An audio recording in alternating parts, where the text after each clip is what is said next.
Hi guys, today I'm gonna show you on how to link your bank account to eBay, both in app version or in website version. So first, let's try in app version.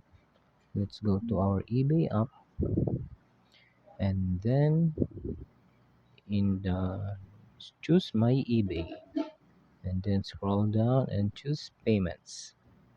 And in here we can see the add the checkout method and cards and accounts. So all you have to do is to click this one. So choose checkout and then there you go. You can add your card number, the expiration date, etc. etc. So let's try in the website version.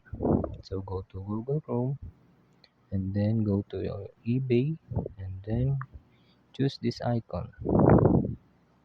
And then in here, same method, same process, go to payments and then just like the app version, choose this add cards and accounts. Choose checkout also and then there you go. You can add your credit or debit card. That's easy. You're all set.